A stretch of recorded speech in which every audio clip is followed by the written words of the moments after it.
All right, 97.7 Outlaw Radio FM listeners, we are live, and this man needs no introduction. He is multi-platinum, Grammy Award winning. We got Coolio right here live on the line. How are you doing this evening? I'm good, man. How you? I'm doing great, man. I'm doing great. I hope everything is all well with you out on the West Coast. This year's been a crazy year, man, so I hope everything's all good with you and yours. Everything's good so far, man. It's been a crazy year. It's been weird almost, you know what I'm saying? But I know you're a busy man, Coolio, so I'm just going to dive right into this interview, man. But I want to take you back to 1987 when you actually recorded one of the very first LA hip hop records, man, titled "What You Gonna Do." I was wondering, man, what made you decide to venture into the hip hop genre so early on in like the genre's years? Well, it's because I met some cats from Brownsville, New York, and they moved across the street from me in Compton, and it just, I was fascinated by the DJ, the whole DJ aspect of it at first, and then, I didn't know how to DJ. I didn't have any equipment, so naturally, I guess I just gravitated towards being an MC because it was gonna be something, because hip hop just got me, I get it, it gets me, so it's easy. And I gotta say as well, man, like, you know what I mean, especially being in LA. It's fun. And I gotta say, especially being in LA around that time, like, the East Coast was really the only people really doing hip hop. So was it really hard for like that song to really pop so early on? Oh yeah, well, you know what? Honestly, it really wasn't a good record. It wasn't really a good record stuff. I didn't know what I was doing, and somebody else made the music. Some cat made the music. He didn't know what he sucked, and I was brand new on writing lyrics at that time, and it was a good experience. So I mean, I think that it wasn't that bad for a song. It was the beat though. The guy tried to do some type of craft work sort of sound, and he wasn't ready. And also, man, taking me on... We did the whole thing on an emulator. Oh, that's going way back. Hell yeah. Hey, but you know what? Look at you now. You know what I mean? Starting off in 87, being one of the first artists out of LA, man, winning Grammys, platinum plaques, you know what I mean? You're known worldwide. People that don't even listen to hip-hop know who Coolio is. Yeah, that's crazy. But also in 91, man, you actually ended up joining the group Dub C and the Mad Circle, man. I was wondering, how did yourself and the other members get connected? And of course, what's the story behind that iconic group? Scotty G, man. Scotty G was the tie-in between all of us. We all knew Scotty, and he brought us together. Scotty had told me that Dub C and the Magnet started a new group called Low Profile. And I had just recently quit my group, actually, that I was in. And he said that Dub needed a hype man. So I was Dub's hype man when he was in Low Profile. And then when Low Profile dissolved, then I was already in the Mad Circle. So I was already there. So we formed the Mad Circle, and the rest is history. And man, I gotta say first and foremost, rest in paradise to Crazy Tunes, man. Such an amazing individual. Man, Tunes was amazing, bro. Tunes was like Dre in a way. Tunes made he made everybody better around him, bro. For real. He really did. That was his gift. Rest in peace. And I gotta ask you, man, what's one of your most memorable moments you actually shared with the late great DJ Crazy Tunes, man? Because like he's a legend out there on the West Coast. I remember one time we was in New York. Bro, and someone got someone with he had ingrown toenail. So he put this medicine on his feet, and he had on some corduroy house shoes, and we walking around in New York, with the West Coast house shoes on. So it started to rain a little bit. It wasn't a heavy rain, but it was enough rain to to get his shoes wet, and these bubbles start coming, and his toes start bubbling. And we was laughing like, man, it was bubbling. I mean, looking like a big ass toe bubble, just bubbling out his toes. That's what it was hilarious. Yeah, those ingrown toenails, man, they most definitely they definitely suck. Yeah, that's really funny. Yeah, but yeah, being cool, man, we just kick it, and then like, you know, once we got older, and you know, I don't know, we didn't kick it as much anymore. And then, you know, one day he come on, man. And then one day he was gone. You know, it just happened like that. And also in '94, man, you actually signed a solo contract to Tommy Boy Records and actually released a phenomenal debut album, It Takes a Thief. I gotta ask you, man, how did that record come to be for you? That record deal come to be for you? And of course, what was it like actually just working with Tommy Boy Records? That record was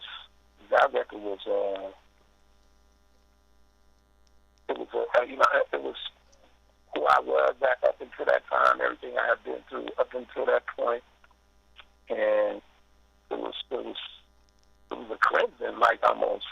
It was a cleansing, and it was just a manifestation of everything, bro.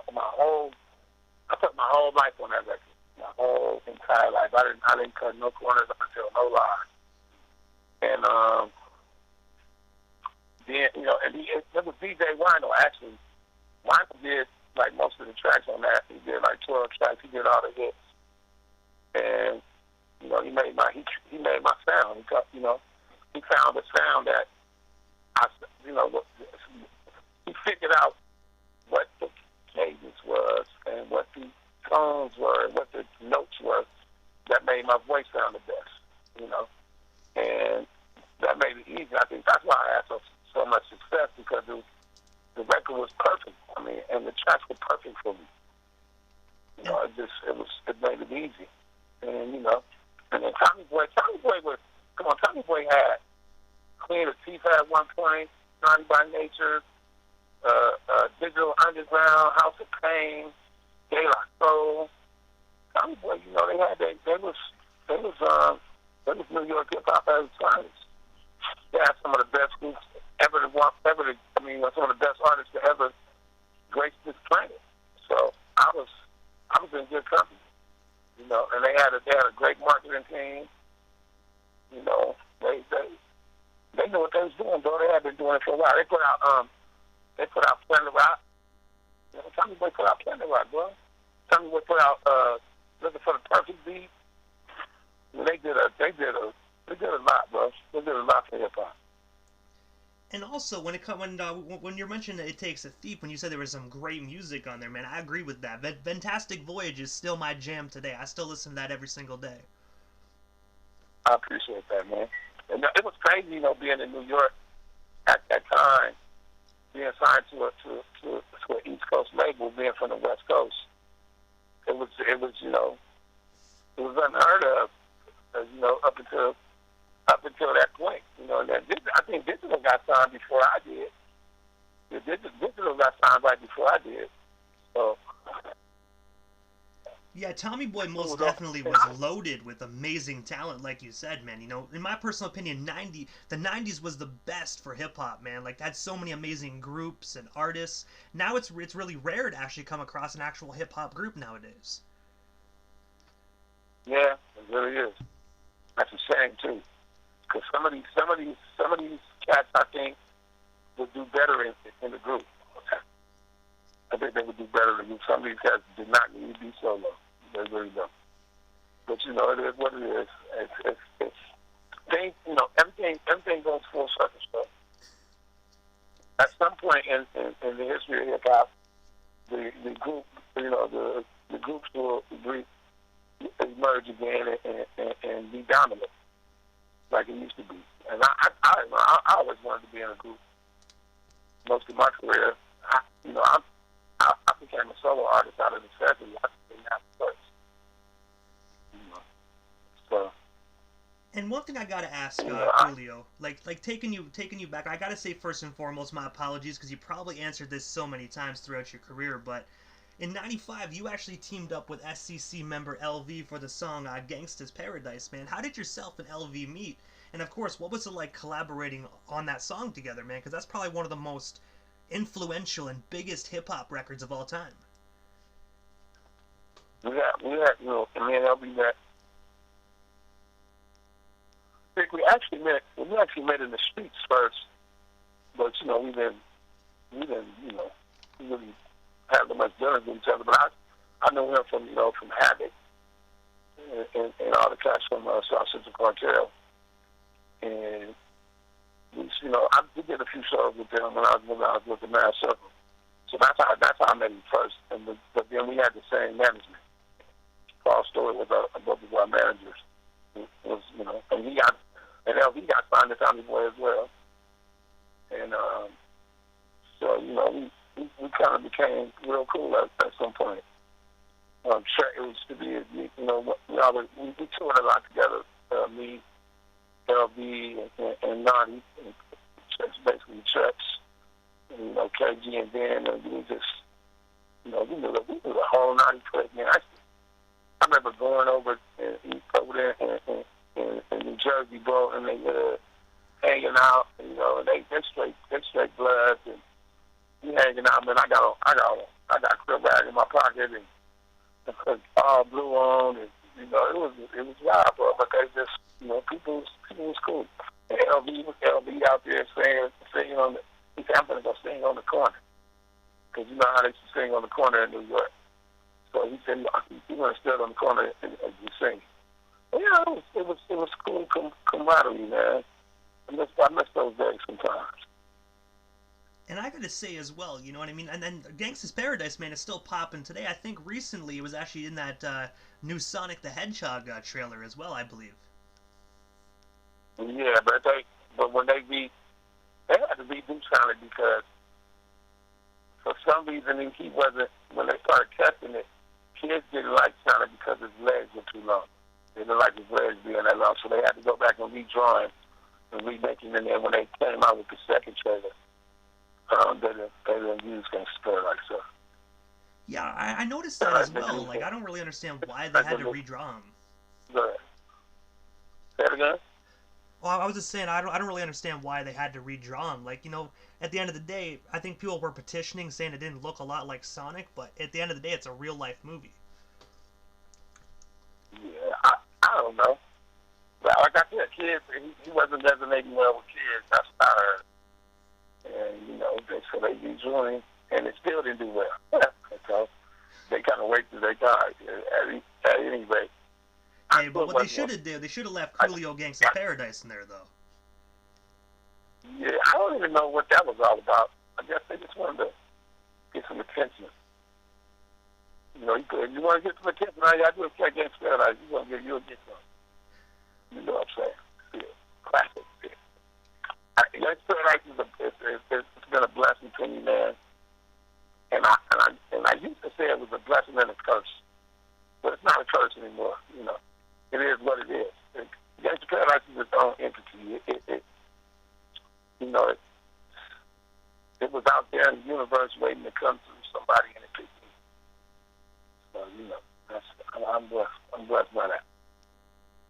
And also, the following year in 1996, you actually won a Grammy actually for the category Best Rap Solo Performance. Man, I have to ask you, how did it feel being up there accepting that award at the Grammys? Because unfortunately, man, back then, like, the Grammys never really recognized hip hop.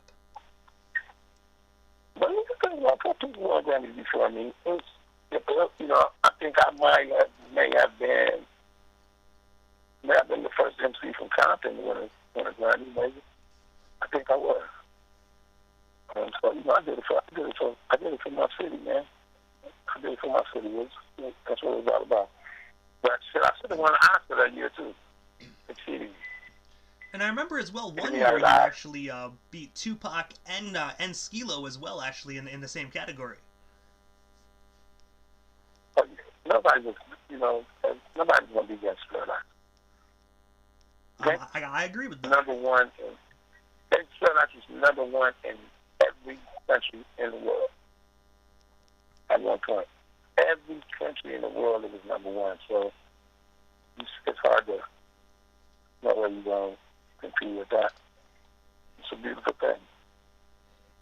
And also, I got to meet so many different. I got to meet so many different kinds of people and from so many different places. And go. I mean, I've been around the world 10 times. You know, so it's it's beautiful. Beautiful thing. And Gangsta's Paradise, man, is probably like platinum so many times right now. It's probably you probably don't have enough room for plaques on the wall. Well, I think it's pretty close to diamond right now. If it's not diamond already, I might have to look into that. And also, aside from music, man, you're also an actor as well. And I know we can't talk about your entire acting career because you've done some amazing filmography, man. But the one notable one that I remember back in the day was in '97. You actually starred as a biker in the movie Batman and Robin alongside Alicia Silverstone and Chris O'Donnell. I was wondering, man, how did you land that scene? And of course, what was it like starring in probably one of the biggest superhero movies of the '90s? Man, they could have kept that. That was the only Batman that ever flopped. That was the only bad Batman. It wasn't my fault, but it was they had George Clooney as Batman. George Clooney was not a Batman type, man. I don't understand why they did that. And then they had Arnold in there as Mr. Freeze. It wasn't well directed either. Joe Schumacher was the director, and he botched it, and he did a sucky job. He did a good job. And I just don't think it was well directed. I don't think it was well written, and that's why I flopped. And they picked whoever did casting on that movie. They definitely should have lost their job and not been able to do nothing for a long time. I most definitely agree. Like when I was a kid, I enjoyed the movie, but you know what I mean, had that kind of like that comic book corny kind of feel to it. But as an adult, when you look at the movie, it's like I see exactly where you're coming from. Yeah, it was bad. It was bad, bro. It was bad. It was bad acting. It was bad juju. And I only did it. I did it because it was such a small part. I didn't really want to do it. I was over that small part stuff. But they said, they had baited me in by telling me if I did it, that I would have the opportunity to read for the part in the next Batman to be the villain, because they were supposed to do the Scarecrow. I was going to read for the part of the Scarecrow. Of course, they never did that. And, because that movie flopped, Joe Schumacher never got another chance to work with that franchise again. And, yeah. They tripped me. And when you actually brought up Scarecrow, that was actually what I was going to elaborate on, because I remember reading an article about that. Like, if they would have made a sequel, and you actually would you actually have went to read for that part, just knowing, unfortunately, how bad the first movie was? Well, it was because the first movie was so bad. It was but that wasn't even a question of whether they were going to shoot a second movie, and I knew that it wasn't going to never happen, so it wasn't even nothing to talk about. It wasn't, no way I was going to happen. So I just let it go, move on to the next thing. And also, you actually did the theme song for Keenan and Cal's Nickelodeon television show, man. I gotta say, how did that opportunity arise for you? And of course, what was it like performing that track for Nickelodeon? Well, I think that they tried to get somebody else to do it, and they botched it. They didn't do a good job, if I'm not mistaken.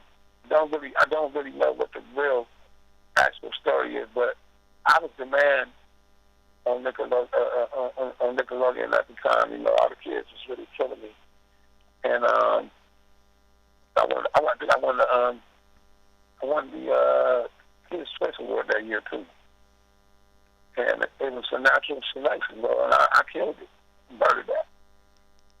I gotta say, man. You know what? Kel was online, and they he was trying to do a poetic reading of the lyrics, and he got a bunch of it wrong.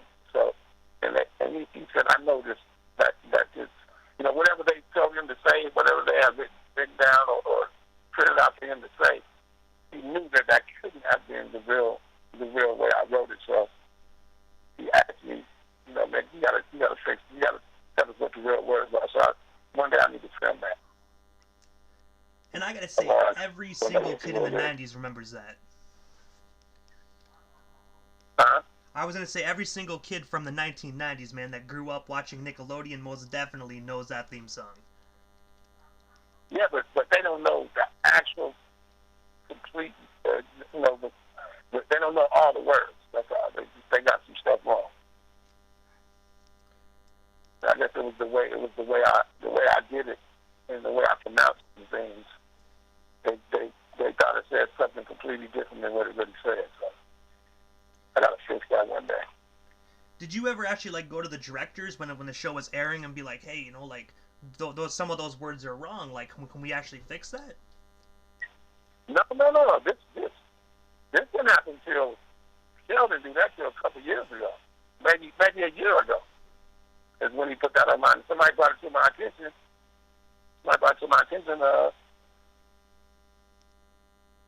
A few months ago. So that's the only reason I know about it. I didn't know that they didn't know the lyrics. Because I spent it, you know, back in the day.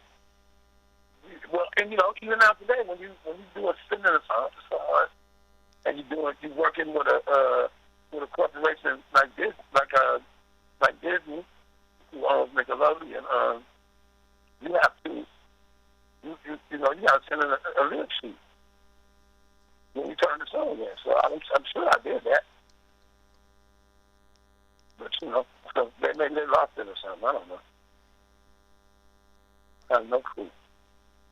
They had some little young, probably some little young girl, man. You need to write down the lyrics for Coolio's theme song. And she did her best, you know. And so she got close. She just missed a few things. And also, that's what I'm. Go ahead. Oh, I was gonna say, August 26th of 97, man, you actually dropped one of my personal favorite albums of all time, man, titled My Soul. And this one I always had to ask you, man, because this song always helped me get through so many hard times, man. The song is called Homeboy. I've always wondered, man, what's the story behind that amazing song, and what was it like just collaborating with Montel Jordan on that phenomenal track? Well, me and Montel used to hang out all the time. We had the same manager. So we used to hang out a lot of time anyway. And it was crazy that we had never done a song together. It was you know, that was tripping us both out. And it was like, damn, man, all these years we've been hanging around each other, and, you know, we never done a song together. We gotta fix that. So we just, you know, went in the studio and did it. And I always wanted to write a song. You know what? I had a song like that. Back in the day. With this cat I used to rap with named Spoon. You know, my brother Spoon, and we had a song called Homeboy, and it was you know, even we and Mary G, who are you know, they were in the rhyme syndicate with IC. They had a song called Brothers, and we liked that song Brothers so much that we wrote Homeboys as kind of a, you know, it was a, let me see. It was inspired by the song Brothers there. So, you know, it was easy because I wrote a song like that before, but this one it was smooth. Montel killed it. I think the track could have been better. Could have had a better track for it, but you know, it was all good. It worked out.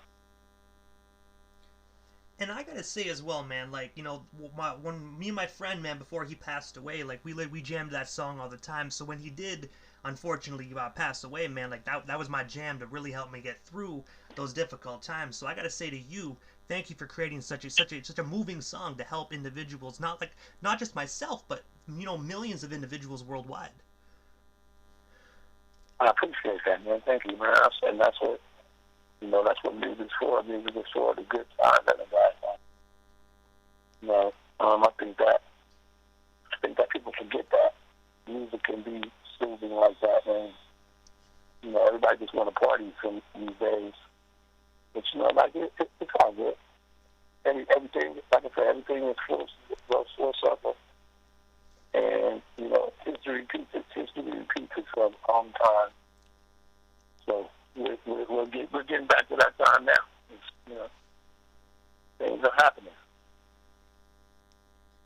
And also, you are actually a spokesperson for the Asthma and Allergy Foundation of America. The one thing I wanted to ask you, could you give some great advice to individuals worldwide that's really actually suffering from this terrible disease? Damn, you really did your research, bro. And hey, most definitely. I'm going to make sure I dig, you know what I mean? Yeah. It was, I was working directly with the Attorney General at that time. And it was, I was the perfect person for it because I got diagnosed with asthma when I was 6 months old. And I've had asthma my whole life. It's one of those things. But the way to control your asthma, you have to make sure you know what all the new medications are. Go to your doctor, find out if they're right for you. And just make sure you take your daily regimen so that you can keep your asthma under control. So you won't have any emergency episodes. I remember them not knowing nothing about asthma when I was growing up. They said asthma was psychosomatic. It was all in the asthmatic's mind.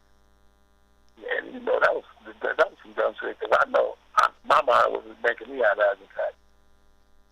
I had asthma. It's a disease, and they didn't know that at the time.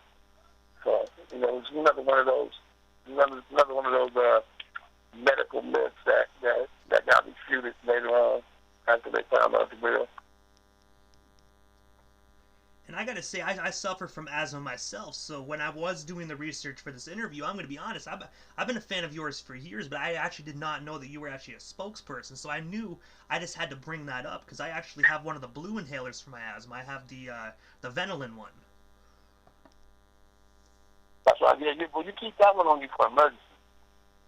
But you gotta have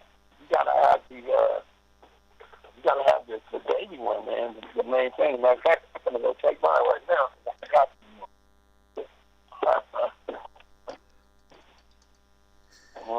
Yeah, so you just gotta stay up on what's going on.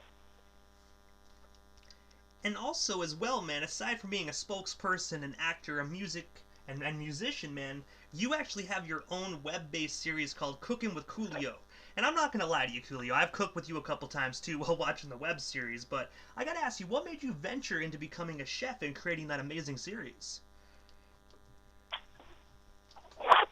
When my mother passed away, I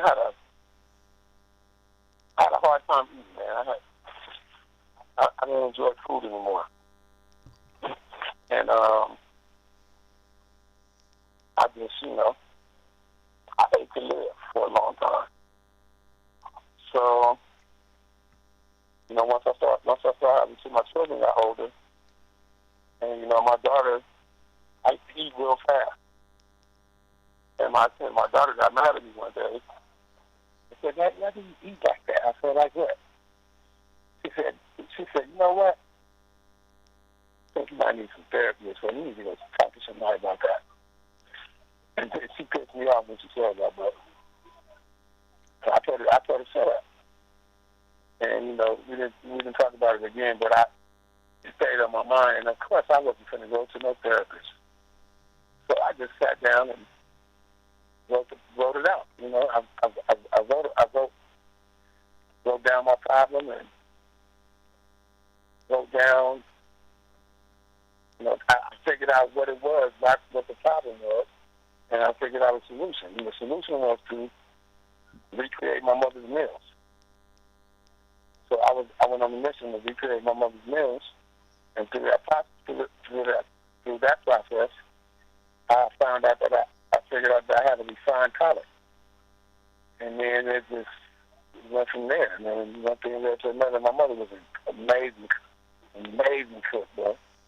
One thing led to another. I started buying all this chef equipment, and, you know, it just became a thing, and I was good at it. So. And it even caught the eyes as well of White Castle. I remember White Castle actually was doing stuff with you with the Cooking with Coolio as well. Yeah, I did. White Castle makes this holiday stuffing that they do during the holidays, and they asked me to do my version of it. So I made a version of, excuse me, White Castle slider holiday stuffing, and you know, I didn't expect much. I'm not gonna lie, but it wasn't that bad. It was pretty good actually. You know, I mean, few people at the house ate some, and they liked it too. You know, here's what it is.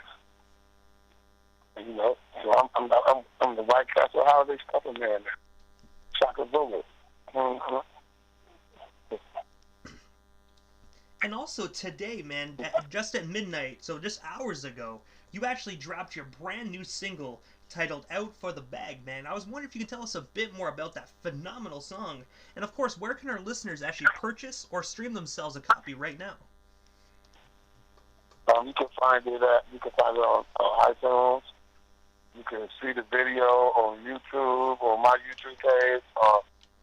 You also can get the stream on Spotify. You can go to Tommy Boy YouTube and see the video as well. All you gotta do is subscribe. You can go to my Instagram at Coolio, and then you go to my Instagram and look at my bio, and in the link, the description is in the link. I mean, the link is in the description. Excuse me, and it'll take you to the video. It's a song, and the song is featuring my son AI and my nephew Clay, Jay Clay, and you know, it's just one of those songs about going to get that paper. And it's produced by DJ Wino. I mean, it's a banger. It's a banger. It's a car banger. You know, one for the car. You know, one of the ones you put on. You know, when you trying to get somebody to get bucket, and you want to see somebody, you want to see them twerk, to make them twerk. You know, it was perfect first. It was a perfect song for a setup. Perfect first song for a new setup and coming out with a new project. And I gotta say as well, like, I actually purchased that single, actually, like, tonight at midnight. Well, sorry, last night at midnight, my apologies, off Amazon. I placed it into the station's rotation, so right after we wrap this interview up, I'm going to be spinning it for our listeners. So, guys, make sure you add that to your favorite Spotify playlist, but most of all, purchase it today. That's right. Man, I appreciate that. And it's worth it, bro. I mean, if you know, a lot of people don't buy music anymore, but if you do buy music, it's you know, just give it a listen, and if you feel like it's worth it, you know, hit that button, man, and hit that buy button. You know, and it is. I mean, I do quality music, man, and just wait for the second single is gonna be coming real soon. So I'm putting out a single every 60 days. And in some of those 60-day periods, I'm putting out 2 singles. So by the time we get to 2022, there'll be 9 new Coolio singles in the world. And I gotta ask, are these singles? Are they are they kind of like recorded throughout the years of your career, or are they all fresh Coolio joints? No, they're not fresh. They're not fresh. I mean, a couple of them are things I recorded throughout the years. Maybe about 3 or 4. Those might be a couple of those will be the bonus tracks, the ones that I put out when I put out the two in the 60 everything is brand new. If it's not completely brand new, it's been remixed, revamped, and redone and modernized, so that it won't sound dated. But yeah, it's some. I got some quality stuff for everybody, man. And like I said, the second single is a good song. But this song right here, for the bag, is what people want. It's, if I give people what they want, they want something to dance, they want something, want a banger. Well, the next song, the second single will be what they need. And give people what they need. So, in my estimation of what people need. So, it's gonna be one of those kind of songs. It's gonna be thought provoking and deep, and you'll see. It's gonna be and I'm shooting videos for everything. And then in the summertime, I got a surprise for y'all. All I'm gonna tease it like this, featuring Too Short. Okay, we hear you. I'm not gonna lie. That's right there. Sounds like a phenomenal collaboration. Coolio and Too Short. I feel the heat right now. Oh yeah, it's a banger too. Banger. I mean, I never did a song. All these years, I never did a song with Short. I never did a song with Short. We've been on hella shows together. We kicked it several times, but we never did a song together. It just happened. And I did a song with E40. I did a song with Snoop. I don't know. But it worked out. It worked out well because we had a good time. We had a good time with the video. We had a good time recording, and I got to see the way Short recorded. It's different. It's different than I thought it was coming. It was different. Watching him record. It's crazy.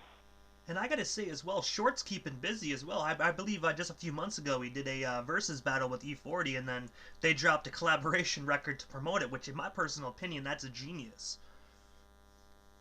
Oh yeah, that's the way you do it. If you're gonna do a versus battle, hell yeah.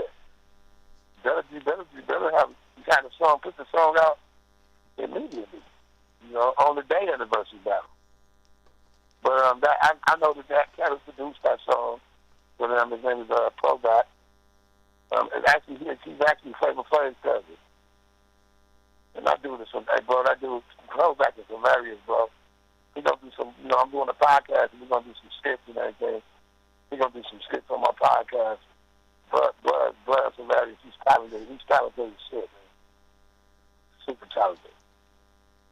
And so, Coolio, this is the time quickly before I wrap things up there, just to give a chance for the individual that slides into the radio station airwaves, just a chance to give shout-outs to whomever they want to give shout-outs to, but of course, your social media handles. That way our listeners can follow you and stay updated on everything Coolio if they're not already doing so. But you are on an old-school hip-hop radio station, so I really hope they're already following Coolio. Yeah. Hey, listen. I'm at Coolio everything. Instagram, Twitter, everything is at Coolio. My Facebook // Facebook Coolio. It's easy. It's easy to find me. My YouTube is what's the name of my YouTube? My YouTube is called it's Coolio Ivy. Coolio Ivy. That's one of my YouTubes, and then the other YouTube is Coolio, and then official Coolio. That's right. So I got two Coolios. It's Coolio Ivy and official Coolio. And make sure you follow DJ Wino, the real DJ Wino, Instagram and Twitter and all that, and then make sure you follow Jazzy Jerez as well. JAZZY JAREZ. That's my manager. Follow him. If anybody want to book me, you know who to reach out to. Reach out to Jerez and get to make something happen when they get these bands. Vegas I live in Vegas. Vegas is getting ready to open back up in May. So it's going to be back popping out here all the way. Hey, man, that sounds great. I wish Canada would open back up soon once this COVID-19 dies down, man, because I haven't been to a concert in almost 2 years, so I'm itching for a live show, and I know individuals like yourself are itching to get back out there and actually start making that show money. Not just the show money, bro. It's the you know, that's, I mean, performing, bro. It's part of what I am, bro, and I miss it. It's killing me. It's killing me not performing. It really is. It's literally killing me. I need to do a show right now. I'm feeling it. And I gotta say, first and foremost, Coolio, but just before we part ways here, man, I gotta say personally myself, I've been a fan for many, many years, so just thank you for years of amazing music and everything you do for hip-hop, man, because I can say this for millions of fans listening worldwide, whether it's live or on demand to this interview, man, you've helped us through a lot of difficult times through your inspirational lyrics and music, man, so thank you, and hopefully down the line we can make this happen again sometime soon.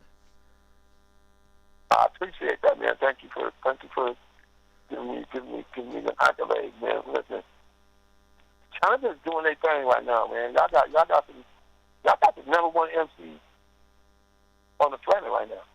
Drake, man. Drake is dope. Drake put on for Canada, bro. He brought Canada out of the dark ages of hip hop. I mean, you guys had stuff before that, but he was able to put it all together, man, and make it go full circle. And, you know, shout out to Drake for that, man, and shout out to Canada. All my people in Canada. I haven't been to Canada in some time. Every time I come to Canada now, I have to pay. They getting in my pocket, bro. They changed all the rules over there, and so, you know, I got a few little things on my record, so, you know, I always got to pay when I come there. But it's all good. It's worth it. Hopefully I'll be over there sometime soon. I hope so as well. We have this festival down here called Blues Fest. Tell Drake, man, we need to, you know, I need that 16. I'm gonna be honest. I think Coolio and Drake on a track, man. I think that right there would actually. I think that right there. I don't think hip hop's ready for that personally. Yeah, it'll be next level, definitely. Definitely. But you know, I haven't even met Drake yet, so that's, you know, I don't know if that's gonna happen. But Drake, if you out there, if you hear this, man, get at me. I mean, you be fine, bro. Shout out the world.